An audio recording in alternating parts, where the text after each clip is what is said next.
Hello everyone, welcome to a new episode of Hassan Talks podcast. Again, another disclaimer. هذه الحلقة الثانية من بعد الحلقة اللي فاتت مع دار النعيم هتكون بالإنجليزي برضو، فمعلش الناس اللي بتتابعنا بالعربي هنضطر إنه تضطروا تنتظروا شويتين لتيجي حلقة بالعربي إن شاء الله. لكن الضيفين برضو سودانيين، أكيد بيتكلموا إنجليزي أحسن من العربي، that's why we're speaking English.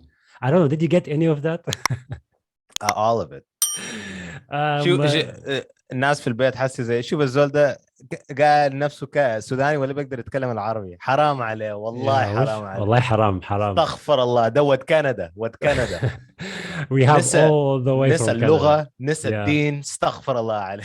Now we are getting into that, no rush. This is what they're saying at home. All the things you forgot because you went to Canada. We have all the way from Canada, Abbas Wahab, the comedian.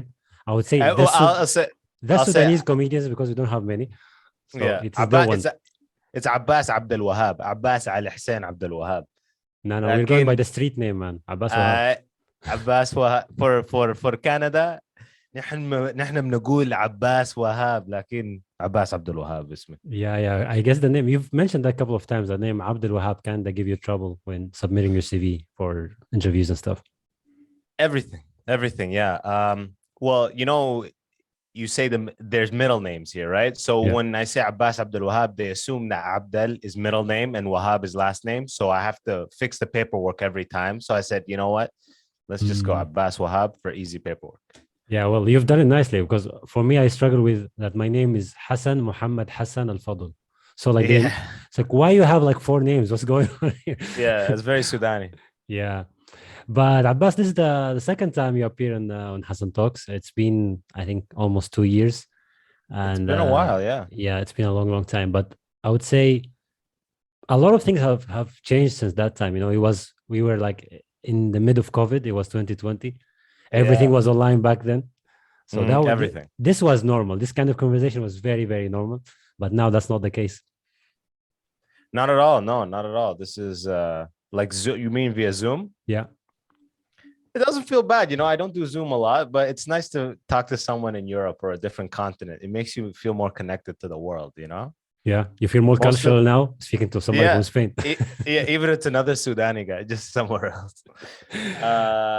But yeah, no, I feel good. It feels good to have a conversation because most of my podcasting is in person. So it's people I see normally all the time in Toronto, in the area. So it's nice to get on Zoom, chat with somebody overseas, see what's going on. How's Europe? You guys, everything is done. Everything is back to normal for over a year now, right? Yeah. Since I think last July, like 2021, life has been kind of okay here. Everybody's out. Are you guys afraid of monkeypox? Is that a fear out there? Okay, so I don't have any idea. What is that? What the hell is that? Oh, they're not scaring you about monkeypox over there. No, we didn't get the news. That's good. You guys are lucky. That's good. Yeah. That's the new thing. They're pushing it here. Like, now that it's a culture of fear, they're like monkeypox, monkeypox vaccine, monkeypox. But apparently only like 10 people worldwide have died. It's just a scary name of another bullshit thing to scare us, They want to keep selling vaccines, Exactly.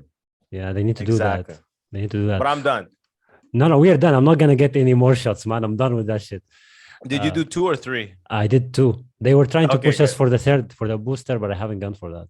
Me too. I do commercials here and they require full vaccine. Like everything here, for the most part, requires full vaccination status. So you have to have done 2 to work.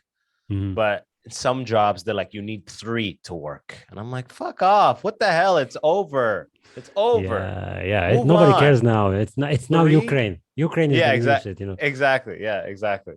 Yeah. Well, Abbas, when I introduced you, I said like the Sudanese comedian because we don't have much. But have you seen any Sudanese comedians in the past 1.5 years? Have you get to know any?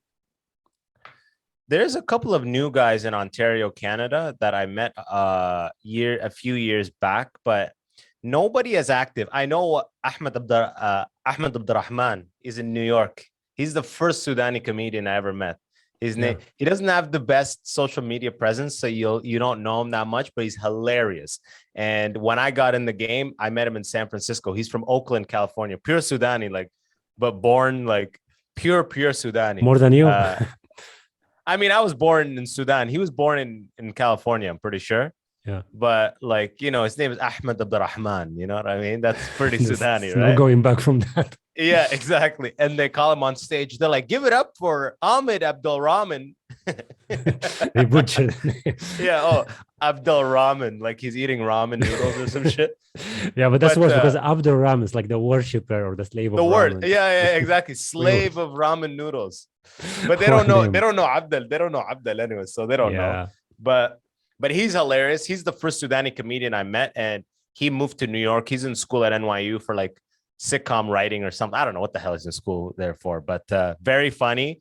Yeah. And I'm actually trying to go to America soon myself, and I think I'm gonna get him to write me like a support document or something. You know what I mean?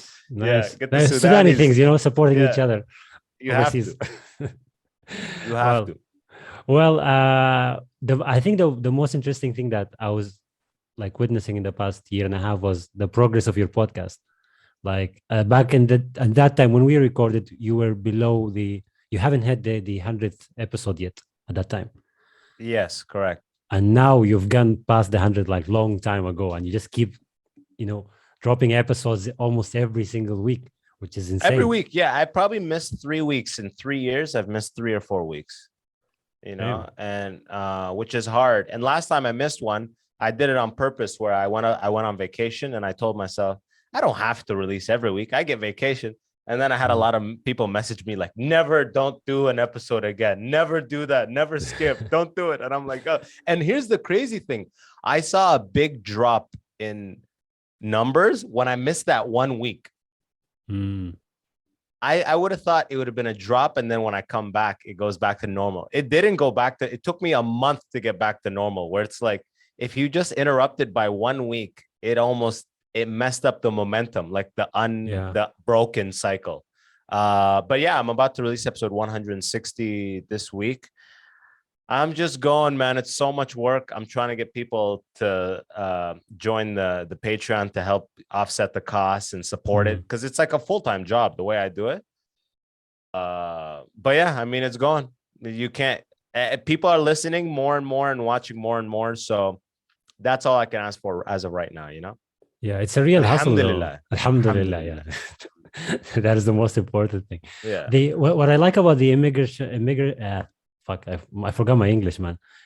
The immigrant section podcast is the variety of guests, and how, I mean, even like some of them were kind of cold in the beginning, but like during the episode, like as long the episode goes, they get easy, they just start losing up a little bit, and they start like saying stuff, they're holding up some stuff, and they just release stuff as they are with a therapist or something. They feel so comfortable. Like in the beginning, they go, yeah, I'm from Italy. Yeah, everything is okay. And then in the middle of the episode, like, my mom says this. My mom. Yeah. It's people.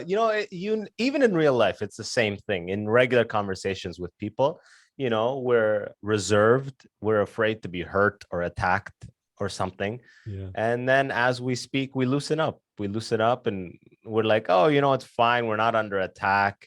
This is friendly. This is for fun. And then we start shooting the shit and really enjoying it.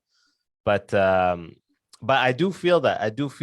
That's why I like having return guests on. That's why, this time is even better than the first time, because we don't have to be like, oh, I was, born in Sudan. And yeah, then I came we skip all that. We did that. That. So we can just go into the talk. And that's why I like having on guests like Mo Ismail and Keith. There's a bunch of guests I've had on like 5 or 6 times. That's the best, because it's like, it's just perfect. You feel like you're in the room with 2 friends, which is the best type of podcast feeling. That's how it feels also for me as a listener, like, seeing this guest appearing again, then the conversation gets like, I'm really part of that friendship, and I know the guy background. I kind of guess what they're gonna talk about or how they tackle, the new issues. So I get used to that chemistry. I say, yeah, damn, it's even getting better. So yeah, that's very, very interesting. But back to the point where you said when you stopped for a week and then you noticed the drop of the listens, and then when you came back again, it costs you a little bit to, get those people back to listen to you. I don't think that's the issue. The issue is the algorithm, like it kind of stops recommending your new videos because you haven't dropped any in a while. So it just keep pushing new other stuff for those listeners. That's why they don't get to see you again. Like you have to really fight every single time just to stay in the game, stay like in the screen. Relevant, stay Yeah. relevant. Yeah. I agree. And I didn't even see it just on the YouTube front. I saw it on the listener, the audio front.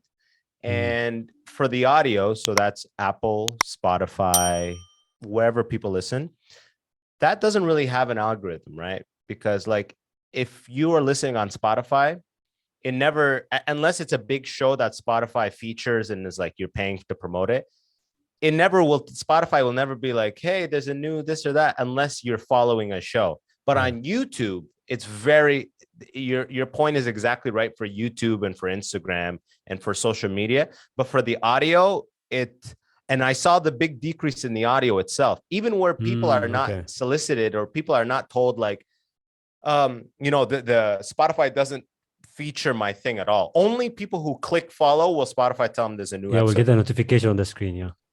Exactly. So even with those people that there's no algorithm involved, a lot of them dropped off. It was like just going 1 week of not listening. It made it like not a habit anymore. It broke the habit of every Tuesday I listen to the immigrant section. But then after like 4 weeks of posting, then I got them all back. But I was surprised because I thought, let's say you get 100 listens and it goes down to 100 listens. You skip a week and you come back, you're like, okay, it should still be 100. And it's like 70. And you're like, oh, that's weird. And then the next one's 75. And then the next one's 85. And then slowly it gets back to the 100 or whatever it is, right? So I was surprised there. I was like, oh man, I can never break the chain. From now on, even if I'm going on vacation, I have to record an episode in advance and make sure it's ready to go. That's very weird. I think maybe those 25 listeners are punishing you for being late, Oh, it's more. The numbers are more, but I'm just giving an easy number like 100. Yeah, as an example, yeah. But yeah, I don't think of it like that too. Like if a podcast they don't post in a week, I'm like, oh fuck, what's happening here? And then I may not listen to the next one, but I'll listen to the one after that because I'm out of the cycle a little bit. Like I know some podcasts, if they miss an episode, you kind of get thrown out of your cycle because you're like, Tuesdays I listen to this, Thursdays I listen to that, Friday I listen to this. Yeah, I've noticed some podcasts, they do this on purpose. Actually, they skip, like they pause for a month, maybe, let's say, and they kind of try to market for their podcast for the comeback. We have disappeared, we're sorry about that, but they do this on purpose. Very sneaky shit. But if it works for their audience, it works. You know what I mean? For me, I'm just looking at the numbers, and I was surprised because I thought I earned a week off. That's the way I looked at it. Yeah, I'm like 52 weeks a year. If I give you 51 free episodes, that's fair. I get 1 week off. You know what I mean? And technically I did. I got the week off, but it's like, you saw the number and another person may have been able to stomach it better. Like, who cares? Fuck the numbers decrease. But I'm like, I'm very analytical. So I'm just like, oh, I see. Yeah. I'm looking at the chart. I'm like, oh, fuck. That was the engineer. The engineer comes back. The engineer's mind, yeah. A real artist would be like, fuck the people. When I have time, like a real, like when I'm older, I imagine I'll be like, if I need it, I'll take a month off. Who cares? It's my health is first, right? Yeah. But right now, I'm like, my mind is like the content, the people first, and everything is first before fuck my health. But eventually, you're like, I've done enough that it's like, if you forget about me in 1 week, fuck off. You know what I mean? I've been giving you nonstop for years and years. If all it takes is 1 week and you're gone, that's a bit harsh. Yeah, I don't need you. Yeah, exactly. Although I thought like the podcast listening community is very inclusive. Like, those people who listen to you, they will always listen to you, like despite what happens. They always wait for your episode. They kind of try to stay in touch with you because you feel like you have your own little country, right? I do. And you know what's funny? And you may be able to, are there a lot of Sudanese in Cyprus? There are, yeah, there are. I had one month, I had like Canada is always number one listens for me. Yeah. United States is always number 2 listens for me.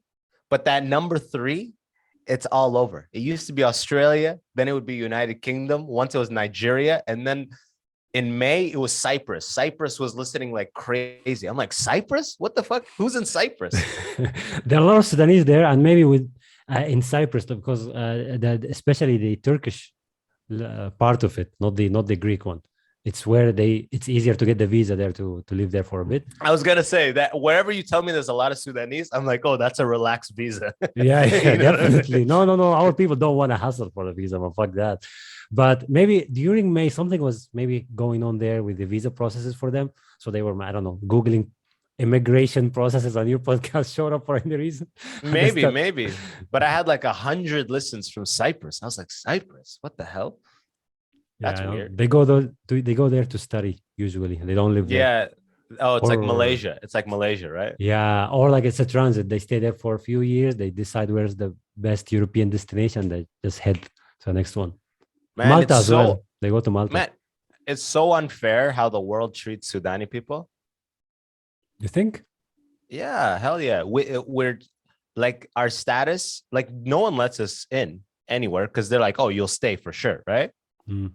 But Sudanese, we're not all terrorists. We're not all like, we're actually a disproportionately educated people. But it's like we can't go anywhere. Like my cousins can't visit me in Canada. That, you know what I mean? Yeah, They can't visit me in Canada. And some of them are millionaires and literal like by US standards. And they can't visit me in Canada because Canada was be like, oh, if you come, you're staying. They're like, no, I have a good life. I travel. I just want to visit. And they're like, nope, sorry, you're from a country that is like deemed like so shitty that if you come, you are staying 100% as a refugee. So we're not going to grant you anything. I'm like, that's fucked, dude. Like India, the Indians, they're visiting everywhere. They're fine, right? True. They can get into any other country easily. Nigerians, way easier than Sudanese. Yeah. Right? We do have this reputation. Yeah, that's actually weird. But because like, of the Arab side of it and the fucking religion and the Saudi and the this shit. You know what I mean? Yeah, they put us in one box like with the rest of the people, while actually we're very, very different from very different. Yeah. Because I saw, and even too, like it's not fair. It's like I remember when the Trump had the travel ban, he said no Libya, Yemen, Sudan, Iraq. We made it to the list. Syria. I forget Syria. Yeah. So it's like think of all these people who are like, okay, I get it. Syria is like recovering. Like Syria has it bad, so it's like it makes sense. And Yemen too. It makes sense that if someone leaves these places, they don't want to go back, right? Yeah. But Sudan is not as bad as a Syria or a Yemen. You know what I mean? Or Iraq was bad. Iraq's, it's Libya again. Like a lot of these places, it's not active war, so it's like the fact that you don't even let these people visit. There's a lot of countries where you can't enter the first world, where it's like, sorry, you have to be a fucking genius or a billionaire to even. Yeah, what are you offering to us basically to get you in? Yeah, exactly. And I always found that crazy. Like my rich cousin was trying to get me to help him enter Canada. I'm like, man, you're so rich. You like how like if you come with 100,000 in a bank account, aren't they like, oh, you're good. You're gonna spend money in this economy. You know what I mean? Yeah. But that's not even an option for Sudanese. It's weird. It's crazy. I was always like, man, that's fucked, bro. Yeah, I think we need to work on our reputation, like how the world perceives us outside, as educated. So many Sudanese people speak English, maybe broken, but they do speak it. So, and all of us are engineers or doctors, for goddamn. Yeah, like, literally. Come on. Literally. Yeah. Come on. We are helpful. Like we can do so. We are not terrorists. We're kind of like relaxed and laid back. We don't do anything. Exactly. If anything, we're doing a disability scam. That's it. Just to get it. That's it. If anything, that's as far as Sudanese will go. I don't know a Sudani who's killed people or like Sudanese in the communities I've seen. They're not like gangsters. Sudanese are not the gangsters. You know what I mean? We're not. They're driving cab and they may be doing a disability thing. You know what I mean? But like white people are doing disability things all the time. Like, I don't know. Yeah, that annoys me. It's very weird, but it's also weirder that nobody knows anything about us. Like for example, here in Spain, nobody, like when I say I'm from Sudan, some of them they know where it is located, but they have no idea about anything. They don't know the stereotypes, which is sometimes good. But yeah, exactly. It didn't get to them, thank God. Yeah. So nobody told you that we are lazy. Okay, so good. Okay, good. I call it energy efficient, energy conscious, efficient. We're smart. We're smart. Yeah, smart with our energy. Yeah. So what I've been doing, and I've said this a million times, is like since they don't know anything about us, I always arrive on time. Whenever there's like an event or anything, going out with somebody, I arrive on time. So, that's so Sudanese people arrive on time. That's interesting. So, yeah, That's we do, we do. hilarious. Yeah. You're doing it for the people. You're the diplomat of Sudani people. You're the Yeah, yeah. ambassador for Sudanis in Spain. I'm the real deal, man. But You're doing nobody God's seems to work. appreciate that. You're Maybe doing God's work. the next time I renew my passport, I should say that. You have no idea how much stereotypes have cleaned for you guys. Yeah. You go into Sudan with a Sudani passport? Well, I don't have any other passport, so. Oh, so Spain lets Sudanis in. They do like to visit. Yes, it's much easier than Canada, like the way you explained it, but it's still complicated. At the end of the day, it's just like the rest of Europe. They have kind of one way to get in. Yeah, you have a bank account and you just have a clean record and no problems, and then you apply for it, and mostly you're gonna get in. So that's not difficult. Are you a visa or are you like permanent resident in Spain? No, still on a visa, not yet permanent. Have to wait a couple of years. Did you apply for permanent? Or I have to wait a couple of years to do an interview and get it. And is it like expected that you should get it, or is it like a lottery, like you probably won't get it? No. I mean, if you complete the requirements, which is like staying in the country for a couple of years and having also a clean record, then that's it. Yeah. So you should be good. Yeah. Okay, and then when you get Spain, you have the European Union. Yes, basically. And then your kids are set, and now you're going back to the Hilla in 20 years to be like, what Spania da. Hispania. That's second for Spania. Did I ever tell you when we went to I'm from a Hilla called Wad al Hindi in Sudan. Yeah, where is that? It's like 20 minutes outside Medini. Okay. Just by Muwasalat. But 1 year when I was 10, so I was born in Sudan. I left Sudan when I was 3, and we went to Oman. We lived in Muscat until I was 6. Mm-hmm. And then I moved to Canada. And then in Canada, I left when I was like 11 to go back to Sudan for the first summer. So this is the first time I actually remember, because 0 to 3, I don't remember. Yeah. So this is the first time I remember. So go back to the Hilla, and all the Hilla kids are like, what Canada? تعال اتكلم انجليزي تعال me and اخوي, right? تعال they come around us اتكلم انجليزي, right? And we would just have to speak some English words. I'm like, you know what I mean? But then what, bro, all summer they were fucking with us. And then the last like month of summer, another family from Wad al Hindi, their dad is a doctor in Britannia. So they come to the Hilla, and all the kids were they have to put a show now. No, all the kids were like, لا they're in Britannia. They invented Ingilizi. And all of the kids went to the Britain kid, and you see his arm like, and we're like, bye, it's your problem now. Really? You weren't jealous? Like, I'm not on the spotlight anymore? No, because it wasn't fun. It was bullying. It wasn't fun, Okay. Yeah, اتكلم انجليزي. It's the Hilla kids. They're coming at you. You know what I mean? Yeah. It wasn't fun. We ran when they got the Britain kid. We ran away. We were like, yay, we're done. We're not special anymore. Crazy, man. That's crazy. But like, okay, what happened afterwards? Like, did you get to hang out with the kids from UK? To vent a little bit? We talked. No, it was weird because we weren't as connected as you might think. They sat us up. We were like a spectacle. They sat me and the Britain kid. We talked, and while everyone watched. What the fuck? Like a group of 15 boys watched. Yeah. Damn, it was so weird. Yeah, it was so weird, bro. We were all like 10, 11. It was so weird, man. Yeah, that's a very weird thing to experience. Like, it's engraved in your memory now. Oh, I'll never forget. But when you come back to the Hilla for like a week or two, or for Sudan, you go to Khartoum for a while. They go to like Qumsonot. They go to like Madani. So it's like you're not always hanging out in the Hilla. You come to the Hilla for 2 days. Yeah. And then you go to Khartoum or some shit like that, right? Yeah. So like you see him once and then he's gone doing his thing because they're not here a long time. So it wasn't like we were hanging out the whole time. And he wasn't even from like, what's it called? Within the Hilla, like the area you're in, like, what's it called? I don't know exactly. It's the Hilla. So I don't know what's... every Aila has like an area. Hosh? Yeah, Hosh. So he wasn't from my Hosh. So he's from another Hosh. Okay, So okay, okay. we see him like around the masjid or something, speak English. All the kids would, but it wasn't in my hosh. I didn't see him all the time. Okay, okay, okay. You know? Yeah, well, Yeah, yeah. damn. Okay, I haven't been to Sudan in a long time, and Me too, man. Since I'm gonna go in 2009. me 11, man. So if I'm gonna go next time, man, it's gonna be tough. It's gonna be really, really rough. But you just have to wait till you hit those couple years, you get your permanent residency, and then you go to Sudan free, right? Yeah, that's the safest option, of course, Yeah. to go. Even like now going just like to travel as a visitor, that's even risky. That's way Did too you risky. did you do the masker or whatever?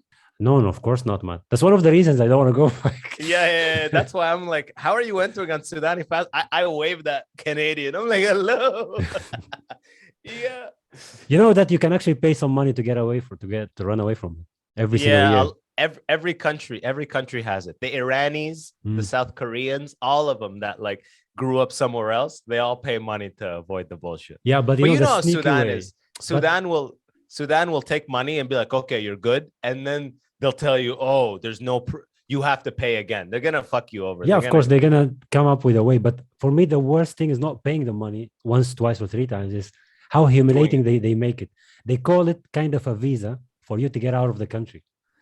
So you have to go up to a place where also all the foreigners, issue that paper. So all the foreigners as well who came to Sudan by visa, they have to leave. They have to issue something. So you stand in the line with those foreigners to issue yours that you haven't done the muaskar. So Oh they my treat you as god! a foreigner. So that's really bad. Yeah. That's Wow. Yeah, yeah. I thank God I haven't experienced that. Nah, it's not fun, man. It's not fun.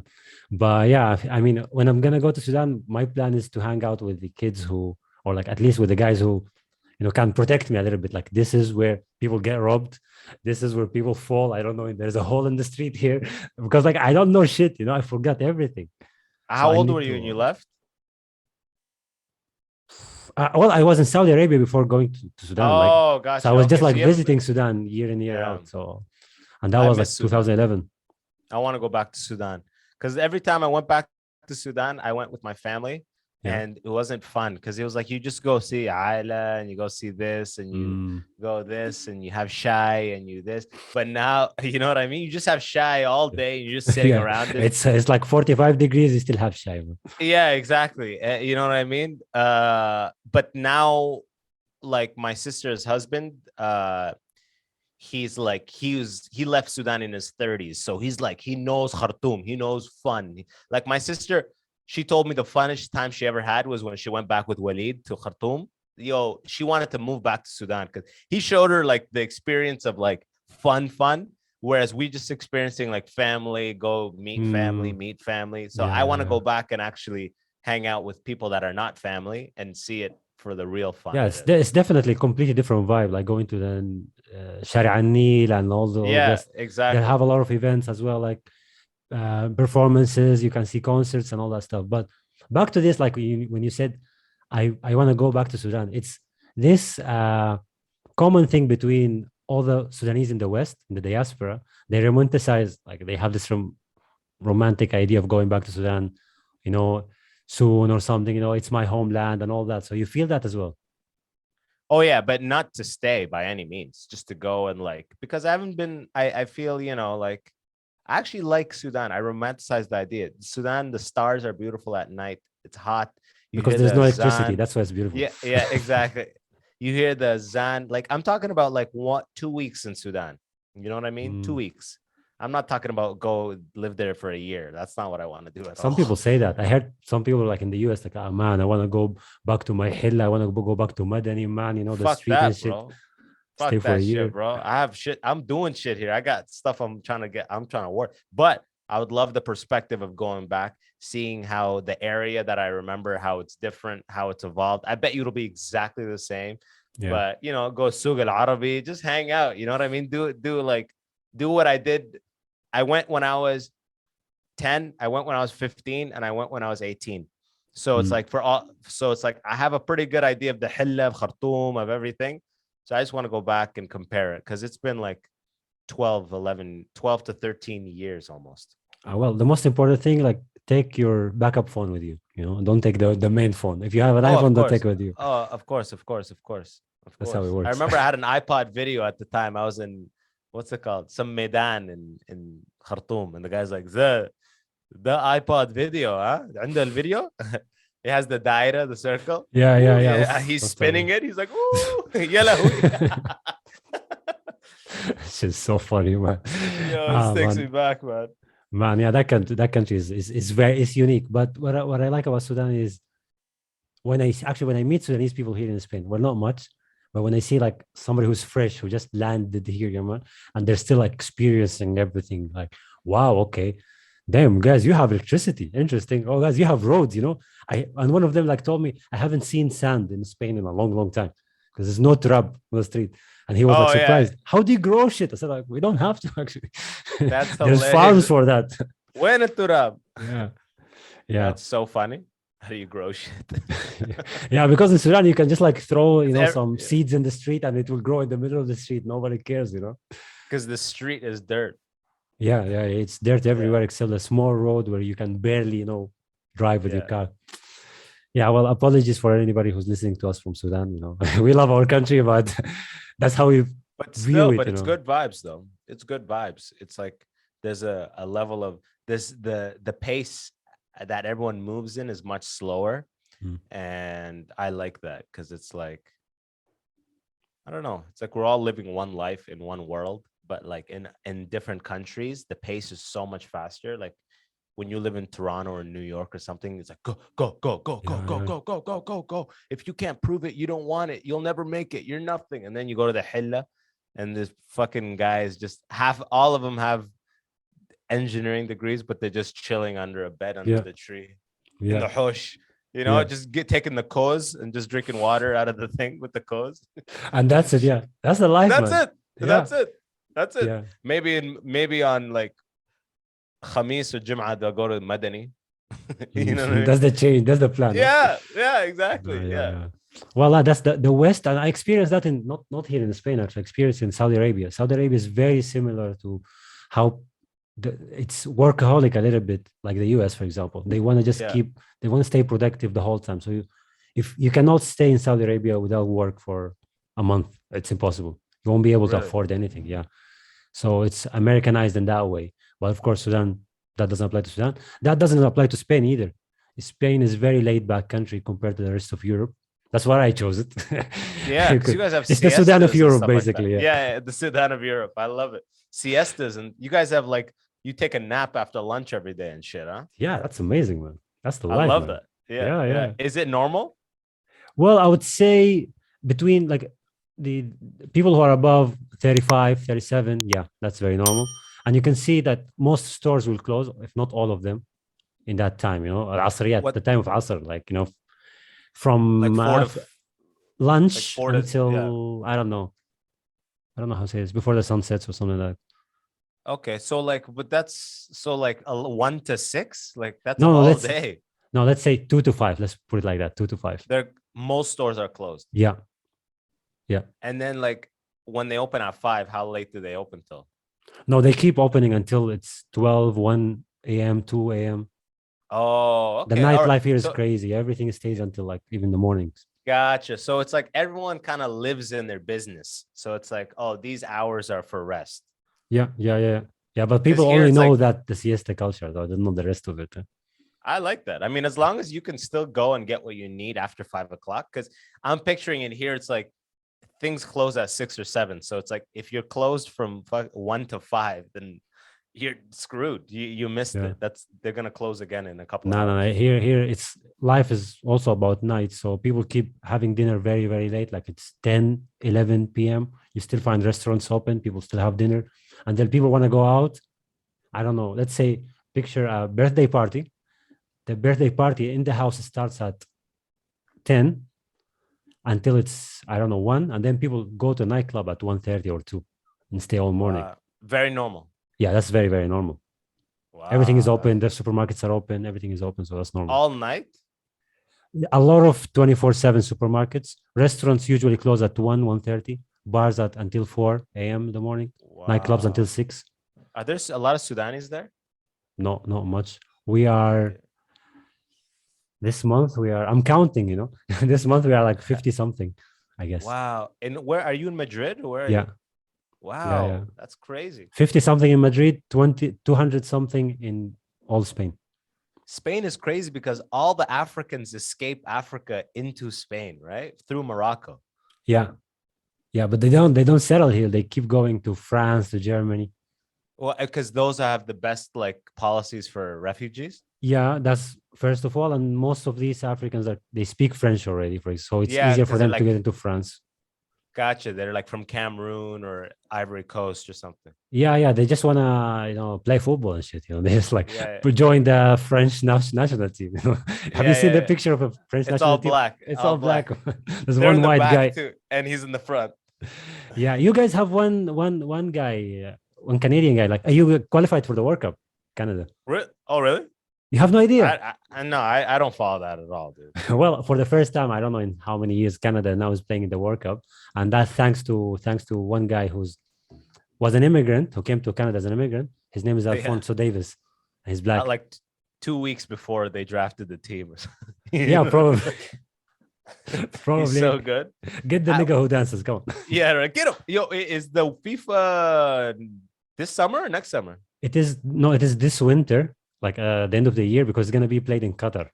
Oh That's why it's yeah, in because winter. man, every a million people died building that shit, huh?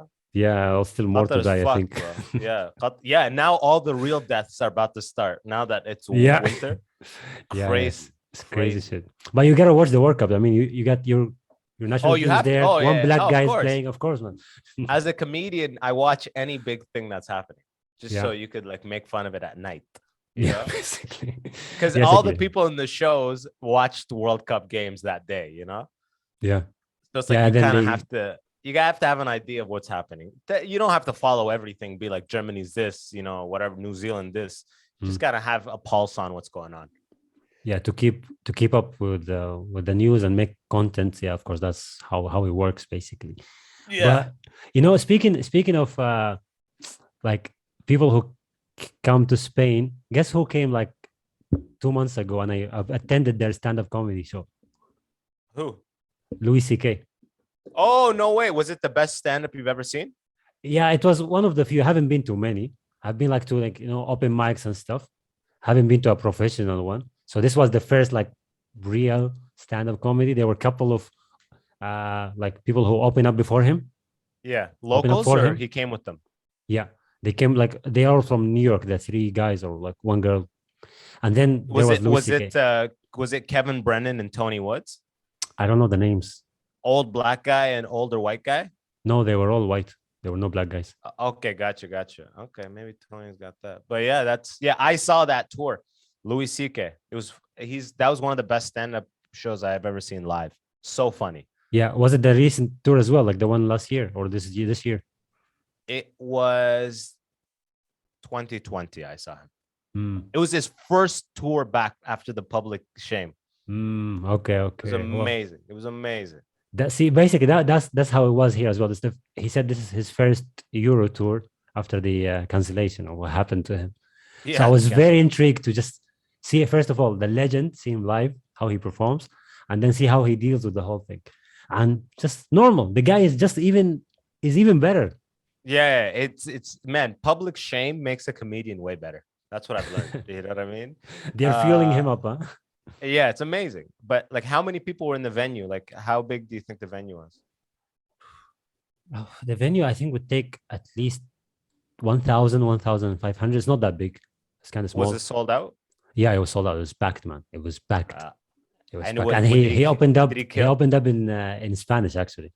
Oh no, just like one sentence, or because No. Like I don't know, a full monologue of 10 minutes, maybe something like that. Oh, really? Yeah. Wow. Yeah. So God, he and did he people came love he came it? on with that's the thing, because he came on with the newspaper. All these Spanish people, they barely speak English, and that's why are they here, But then he opened up in the Spanish, a broken Spanish, of course, and he said like his father is Mexican or his mother is Mexican, something like that. Yeah. And then he starts He speaking is. broken Spanish, looking at the newspaper. It was hilarious, man. I love it. Incredible. Then he switched to English, and he said like I struggled those 10 minutes. It were difficult for me, but Yeah. I had to make it for you guys. Is your Spanish good? Yeah, I do speak it fluently. Better than English? No. Okay. Your English is better. Yeah. I've been speaking English for almost 10 years now. Spanish is just Yeah. the last 4 years. So Gotcha. Yeah, because I'm like, your English is pretty much perfect. Yeah. yeah, well, I learned it when I went to university, and now I mean I speak it every single day.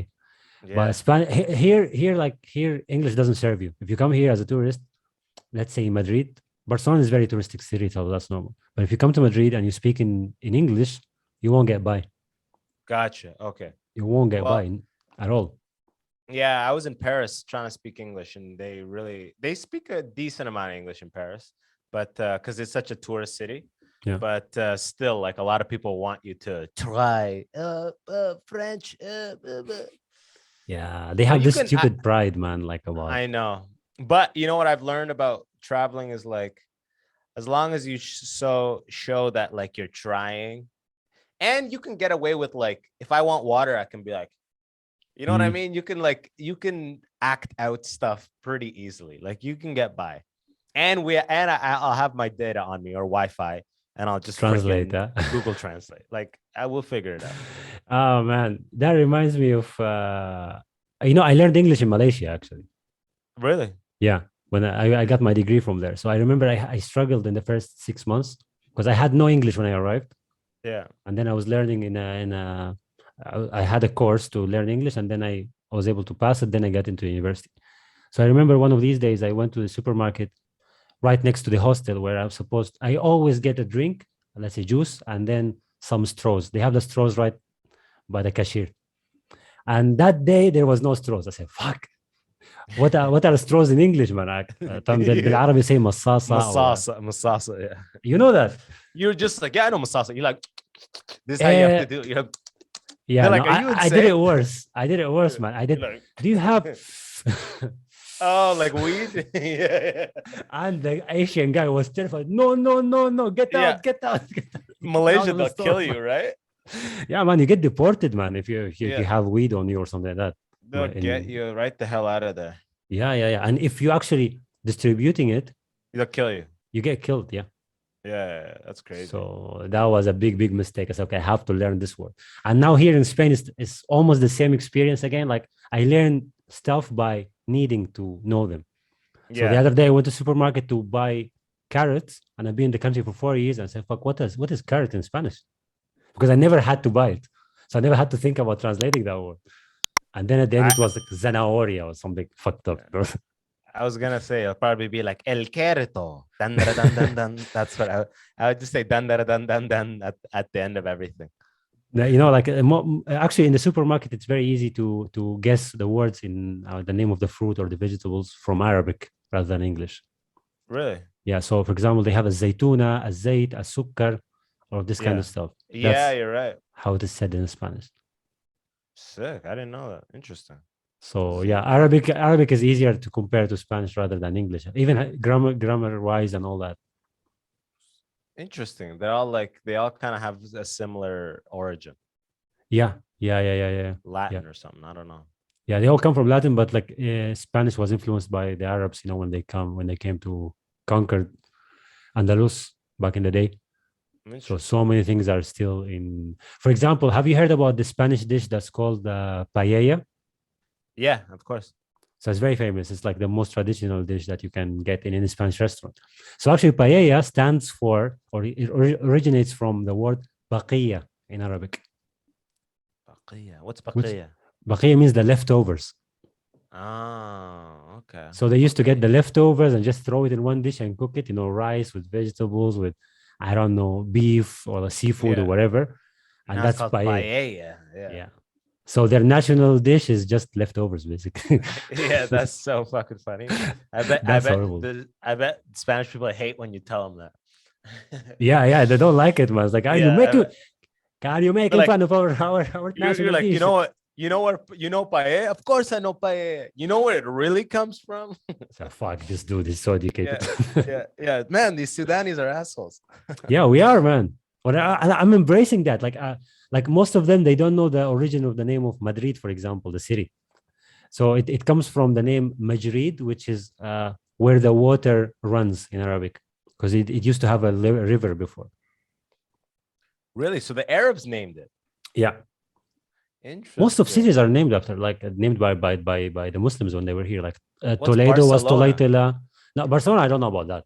I don't know where it Baar comes from. that Baar Salaoin. I don't know. You're gonna do some crazy You know what is explanation. Ba'r?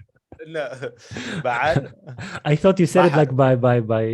No, I But said Bahar. Bahar على Barcelona. Bahar على اللونة. Oh, Bahar على اللونة. Something the stream near the color. I don't know. it could be. But like when you said Ba'r, because Ba'r means like the shit of the animals. So Oh that's no way, Bahar. yeah. So the Really? guy knows Arabic actually. Yeah, You know Bahar. Arabic. I said Bahar, but yeah, Bahar. I didn't know Bahar. I know Yeah. Bagar. There's so many so close right there. Yeah. Bahar, Bagar, Bahar. Three different things. Yeah, there is. Well, Arabic is a very interesting language, and here the good thing about Spanish people, I mean, they admit, or let's say they're not hiding the fact that how the Muslims, like kind of build the culture, the recent culture for Spain. Did they? So yeah, yeah. So What's the all of them, recent culture? I mean, like the way they have these specific celebrations within the year where the women's dress in like the dresses, long dresses, and the men have also a specific dress and they dance their flamenco, and all of that is coming from the Arabs actually. All of that. Really? Yeah, That's yeah. funny because in Sudan they're not dancing at all. Oh, you We don't know lost. that? We do dance, man. Maybe your Oh people, your yeah, house don't dance. So let's speak of yeah. your people. Oh yeah. My hosh, bro. There's no dancing. My hilla, there's no dancing. There's just a nadi, Yeah. and you're just fucking playing kushtana, bro. That's it, bro. Back in Sudan, I went once. They told me, my friends, like my cousins, told me, yeah, let's خلينا نمشي النادي, خلينا نمشي النادي. Good damn, okay, we're going to the club. That's nice. Yo, And the then, nadi. yeah, and It's then it just was a like table and chairs, bro. basically, yeah. And then there's one Yeah. lady sells tea. I said, okay, well that's not fun. Where's the Yeah. nadi No then? music. There's not even Quran. Nothing, bro. Nothing, man. Yeah, yeah, yeah. It's a billiard. They play a lot of billiard, chess. Sometimes they watch football games, and that's it. Yeah, I don't mind the billiards. I like that. You play billiards. Yeah, I like that. So it's like I could see us playing that. You know, I wouldn't mind at all. Mm, I'd be like, oh, okay, actually, I'd be down with that. Or chess, why not? Hell yeah. But you know, yeah. when you're 15, 16 or something like that, that's the last thing you want to do in the world. But now it's like when you're chilling as an adult, it's literally a way for people to escape the house, is all the Nadi Mm. is, you know? Yeah, it's not famous here in Spain at all. There's not many places where you can actually go play billiard. Yeah, they call it a social club. And like there's here they have it. A lot of the Europeans have social clubs. They're just nadis over here. It's Mm. all old ass European men just gambling. Yeah. Talking about politics, عمر البشير Yeah. عمل عمر Yeah, right, exactly. the way the Imagine. Sudanese way. Okay, one thing I wanted to touch on today is well, you do the immigrant section podcast, and you're a comedian, and what I've seen that so many comedians as well who have their main thing, their main gigs are the stand-ups. They go there, they perform, and that's where people know them from. But I saw so many comedians, even right before the pandemic, 2019, they have their own podcast, and it's becoming like a thing. So I don't really like. I watched a couple of comedy podcasts, but I don't understand the idea. Why is there a connection between the two, stand up and podcasts? I think it's just the personalities that do stand up typically will do well on a speaking mic, banter, having funny conversations. There's something about it, being able to speak Mm, communications. These are the type of people that seem to get on the microphone because we're still on the microphone. At night I hold it like this. During the day I just sit like this. It's just being like having the affinity for speaking on the microphone, being funny, talking, charisma, whatever you want to call it. But that's actually the reason I made the podcast, because when I got into stand up, they told me you got to get into acting as well, and you got to have a podcast. Like, mm, this is the general wisdom that I got. So I was like, oh, I have to start a podcast and I have to start acting. So now I look at those, I'm like, none of those are actually true. Those aren't rules, but hey, I did it. I have a good podcast. I like running it. It's yeah. been going strong. There's no reason to end it. So, I mean, for whatever reason it happens, it happens. But comedians are told through the culture that we're supposed to have a podcast. That's why. Mm. So that's like most of them have it as they have to have content online, and if they don't do TikToks or Instagram Reels and stuff, most of them have podcasts. It's like Exactly, because it's like the idea with as a comedian is you tour, and you got to give people something free. You got to give people a piece of you for on a regular basis, so they kind of fall in love with you as a person, and then at the end you say where you're going to be, and then they come out to those dates. mm, The podcast is the consistent long form connection to the people, and they like it because it's unedited, unabridged, real. This is a podcast is the most accurate and honest assessment you can get of someone there is, right? yeah, yeah, Listening to them in full real time conversation in an hour or two, whatever, however no long. cuts, That's nothing. the Yeah, yeah, it's the realest way you can absorb someone's whole personality and being. So it's the so people get really connected and they come out to your shows. It's a way for you to, it's really a promotional tool, if anything. If you actually mm, cut down, because it's like listen, listen, listen. And then the end, I tell you, get on my Patreon, come out and see me in Cincinnati, and go to tickets.abbaswahab.com. Like that's really mm, why you did the whole talking. Is so those people are like, yo, that was a great episode. I gotta go see him live. yeah, yeah. Well, yeah, that fair enough. It's not the other way around. It's not like they look for the tour first, or let's say they look for the standard, the gig first, and then they say, oh, well, I guess I have to subscribe to him. No, it's like they. No, no, no. It's the other way. Like if I heard this a long time ago and I agree with it completely. If someone sees my stand up and then they learn it and then they like it and then they go see the podcast, it's like, okay, I got them. Like they're going to be a fan probably. Mm, But if someone is a fan of the podcast and then they come see my stand up, they're a rock solid 100% fan. Because if you like the general vibe of me, the stand up is heightened. That's the max level. It's concentrated. It's like highly polished. You know what I mean? This is the yeah, best, the funniest I can be. So it's like if you like just this free form and then you see the stand up, you're locked in. You're a I fan. see, I see, I see. Yeah. Okay, So you actually want people to hit the podcast first and then see you live. yeah, Because then you've because if they completed. go see you live, they're gonna judge you and not really understand who is that, why is he saying that, why he's dealing in this certain way. Oh, it's not even that. It's just that seeing me live is the best. So if you see the best and then you listen to me, and you're like, oh, this is Mm, funny, but it's not as funny as it was live. I see, I see. But Okay, okay. but if you like who I am from this and then you see live, which is the highest level, then you're like, yo, this guy's the shit, you know? I see. So it's the build up. The podcast is the build Yes, up, and then you podcast. reach. Yeah, exactly. You can't open with the strongest thing, right? Yeah, true, Yeah. true, true, true. Yeah, that makes a lot of sense. All right, which podcast do you follow, like comedy wise? I Who do you like to listen listen to? to Whiskey Ginger, Andrew Santino. I like to listen to Tiger Belly with Bobby Lee. I like to listen to Uncle Joey's Joint with Joey Diaz. I listened to This Past Weekend with Theo Vaughn. I'll listen to The Honeydew with Ryan Sickler. Uh, those ones are the main ones that I'll hop in and out of. There's a couple. I'll listen to Joe Rogan and I'll listen to We Might Be Drunk, Sam Morril, and Mark Norman. That's Well, the Mark is list right good. there. Mark is Yeah, good. Mark Norman solid. Yeah, Yeah, yeah. Okay, very okay. quick. Well, Joe Rogan is famous, but the rest that you've mentioned, I have no idea about those guys. So Yeah, maybe they're more Canadian or like they're Americans as well. they're all American. They're Oh all yeah. they're all like from the comedy. They're right there. They're all like they've all done Joe Rogan.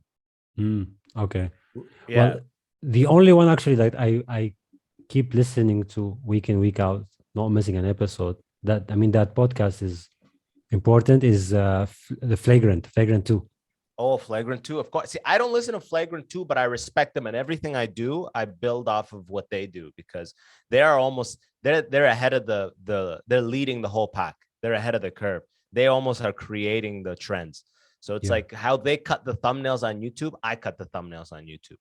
How they make their descriptions, I make their descriptions like that. Like I really try to learn from them. I even signed up on their Patreon just to see what they release, how regularly they release it, Mm. just so I could build my Patreon off of them. So, but I don't like a podcast. I'm not a big fan of a podcast when like four people are on a microphone. Is it too much?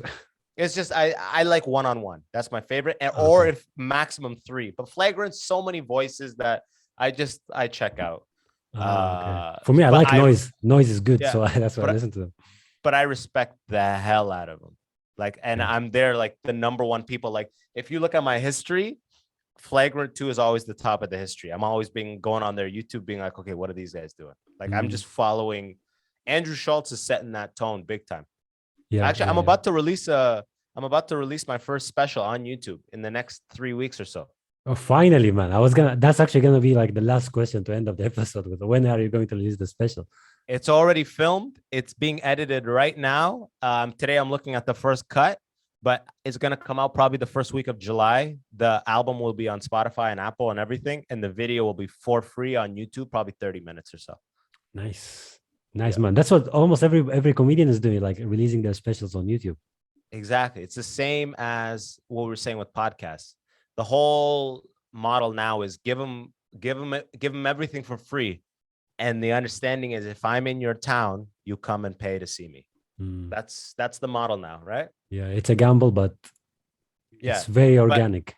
Yeah, exactly. But and I do weekly episodes where I really talk about what's happening behind the scenes in my life, everything. And that I put on the Patreon. So for the people who really support, I'm like, get on the Patreon, because then you'll really see what's happening and you get some extra shit you wouldn't see.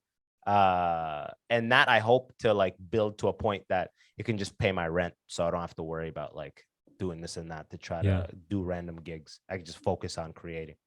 Yeah, well, I mean, you're doing an amazing job, like Abbas, and big fan of you. And hopefully everybody's listening to you, right? Listening to us right now, support you. If you love the immigrant section, go to Patreon, follow them wherever. You are like on so many platforms like TikTok, Instagram. Are you on Facebook as well? Yeah, but like not really. I am, but not really. Come on, if you want to catch up the Sudanese Ammos, man, like you have to be there. Yeah. They're all there still. Yeah, exactly. Yeah, but, I released one of my episodes. I put it on Facebook just to see how it grows. Man, it goes crazy there, especially if it's targeting those old people. If that's the target, it works well. Of course. Yeah, they're all there. It's a dusty place, though. Opening Facebook is fucking rough. dusty. It's rough. And it's so now that Meta took it over, I don't even know what's happening anymore. I don't want to know. Like, I'm terrified to know. I'm saying when I open it, it's like there's a red notification on 9 things. I'm like, I don't even know where to start. I don't know what the fuck I'm looking at. Is this the timeline? Is this the feed? Is this messages? What the fuck am I even looking at? Well, that's how it starts. They want to get you hooked, like to understand how it works. Then you waste 2 hours there, and then you'll no. I'm done. I'm done with them. I'm done. Yeah. Well, Abbas, this has been amazing talk with you, man. Hopefully we get to talk again in the future. Okay, I appreciate you for having me, Hassan. Stay safe out there in Spain. Keep killing it. Take naps, siestas, do your thing, and look out for the special when it releases. If you follow my Instagram, you'll see it. Yeah, definitely. And we have reached the end of this episode with Abbas Wahab. Hopefully you guys like it. Share it everywhere. Follow Abbas everywhere. Until the next episode, this is Hassan Talks podcast. Peace out. Yalla bashufak.